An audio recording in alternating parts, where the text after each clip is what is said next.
وإياك نستعين اهدنا الصراط المستقيم صراط الذين أنعمت عليهم غير المغضوب عليهم ولا الضالين.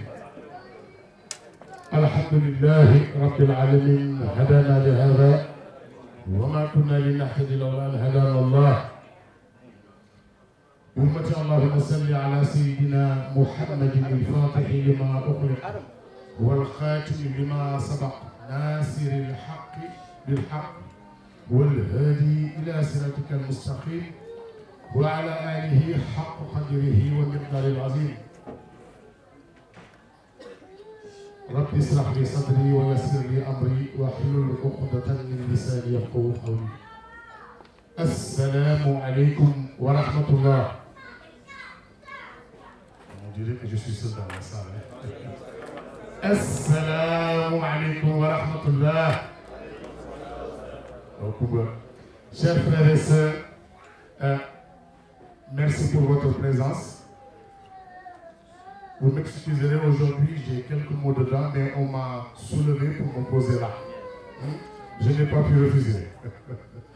Je vais commencer juste les questions-réponses sans plus tarder par, avant tout, un message que l'imam Cheikh Ahmed Ndiéguène, que Dieu soit content de lui, avait posté et adressé à toute la Oumma et à toute la France en ce qui a concerné les terribles événements du 11 novembre.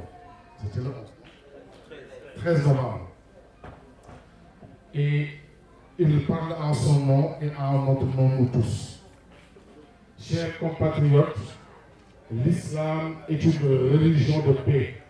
Ceux qui ont commis cet acte ne représentent pas les valeurs de Rahma. Coran chapitre 21, verset 107, pour lesquels notre cher prophète Mohammed sallallahu alayhi wa sallam a été envoyé. Je dénonce vigoureusement l'instrumentalisation de la religion. Nous cherchons à vivre et à partager les valeurs de respect, de tolérance et de générosité enseignées par l'islam dans ce pays en respectant ses institutions. Nous ne nous retrouvons pas dans la démarche de ceux qui ont planifié et ou exécuté cette tuerie, ni dans le fond, ni dans la forme. L'islam, ce n'est pas de la haine, mais de l'amour. Il est recommandé de vivre en bonne intelligence avec tout le monde. Il a recommandé de vivre en bonne intelligence avec tout le monde. Le prophète sallallahu alayhi wa sallam a dit: celui qui croit en Dieu et au jugement dernier, qu'il soit bienveillant avec son voisin. J'invite tout le monde à ne pas tomber dans le piège de ceux qui cherchent la division, la confrontation et la guerre des civilisations. Notre intelligence collective peut nous permettre de surpasser ces écueils et de prouver que c'est possible de réaliser efficacement un vivre ensemble plein d'enseignements et de sagesse. Ça, c'est les paroles et le texte que le cher Ahmed Ndiéguène avait bien voulu envoyer, un message de paix. Il parle en notre nom, nous tous musulmans, de France et du monde entier. Tabarakallah ya Cheikh.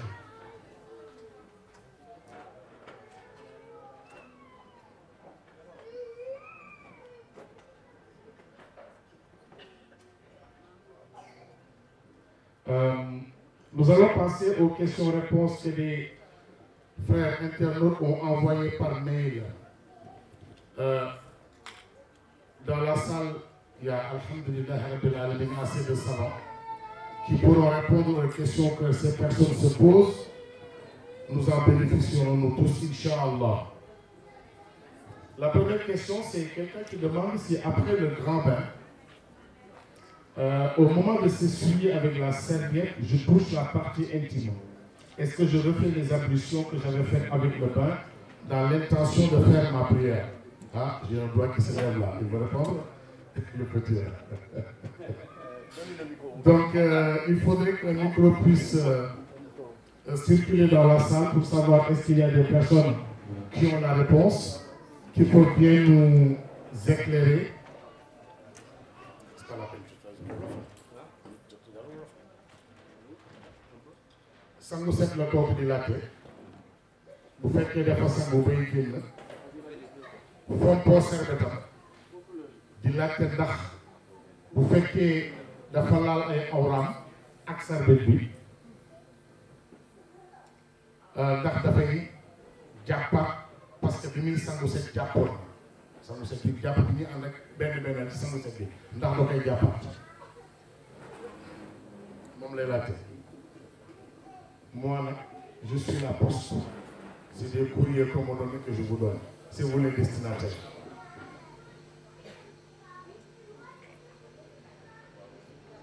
Il y a un écho qui circule.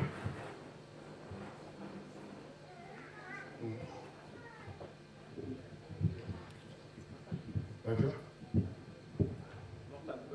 D'accord.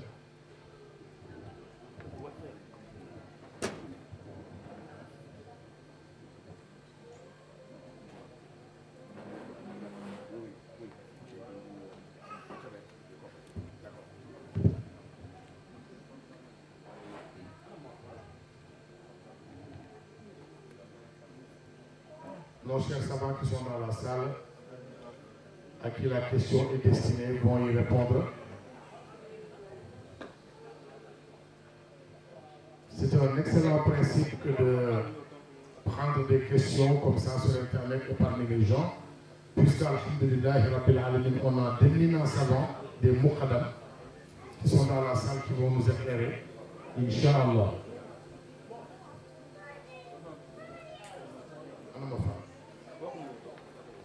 Bon, on demande que tu viennes t'asseoir là à côté de moi. J'ai déjà eu le problème de partager le repas avec toi en tant que frère. Salam alaikum. Alaykoum salam. Donc la personne demande si après avoir fait le bain, donc comment on fait les ablutions dans le bain. Donc quand il s'essuie après la fin, il s'est touché la partie intime. Donc il demande si on refait les ablutions. Donc effectivement, dans ce cas, il faut refaire obligatoirement les ablutions pour prier.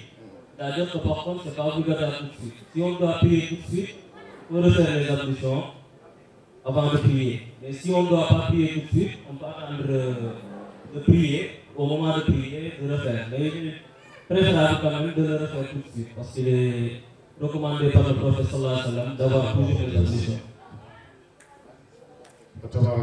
Merci beaucoup.